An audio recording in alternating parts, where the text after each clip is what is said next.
back to Joshua. And when they stepped into Canaan, they didn't find paradise. They walked into judgment.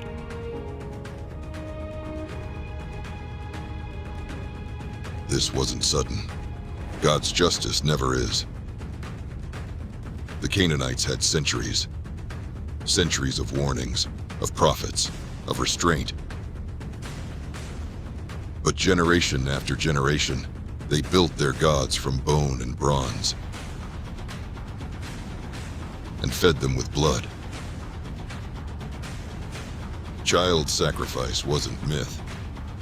It was ritual. Babies burned alive to Molech and Baal,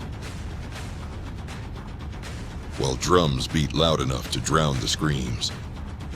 I laid it out, but maybe hearing it from a human helps it land.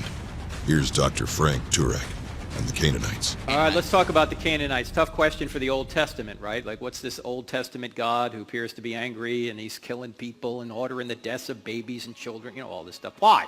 Normally atheists bring this question up, which is a good question, but I normally ask them, if they talk about an Old Testament atrocity, I'll ask them, you're an atheist, by what standard are you judging the God of the Bible? Because if there is no God, there's no objective standard. It's just your opinion. So for you to say the God of the Bible's evil, what do you mean by evil? Oh, he murders people. Why is murder wrong if there's no God? Who said?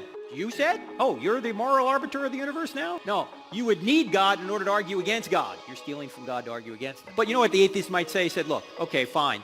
I don't have a standard, but you supposedly say your God is loving. Why does he do these things? That's a good question, right? So he flips it back on me. Okay. When God kills people in the Old Testament or any time, does he give reasons? Or does God just wake up like one day saying, Canaanites, I want them all dead? What's been going on in the land of Canaan for 400 years? And God has been warning them. What are they doing?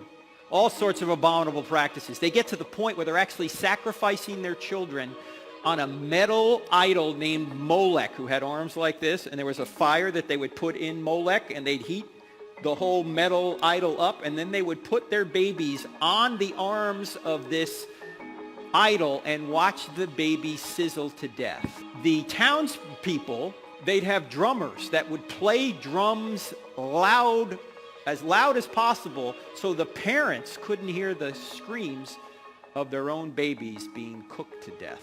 Now, on every college campus I go to, I always hear people say this, why doesn't God stop all the evil in the world? Here's an instance where God is stopping evil, and the atheists are complaining about it. God says, you need to wipe these people out. They're awful. They're killing their own babies. God steps in. But let me ask you another question. Could God murder anyone?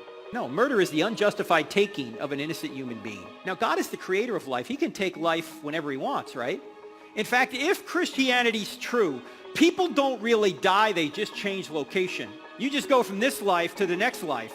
And God can do that whenever he wants. Whether you're 2 years old or 82 years old, that's up to him. And so God saw that what the best thing to do in that situation, after giving them 400 years of warning, was to get rid of those people who would pollute Israelites who are trying to get the promised people into the promised land to bring forth the promised Messiah who could save the whole world. Because God works through people and he allows people to make their free choices. God has the right to take people out whenever he wants. He's the creator of life. He is the giver of life, and he can resurrect life. I think when we look at the Old Testament, we look at it as if through our modern eyes, not realizing, yes, God is infinite love, but he's also infinite justice. God didn't wipe out the Canaanites on a whim. It was judgment delayed until justice demanded it. And even then, he didn't strike instantly. He gave them 3 chances. First came fear. Then came warning. Then came Joshua. This wasn't conquest, it was consequence. Because justice doesn't forget. It just waits until there's no time left. And yet, he didn't force obedience. Because God doesn't operate with chains. He operates with choice. If he forced love, it wouldn't be love. It'd be programming. Truth leaves a trail.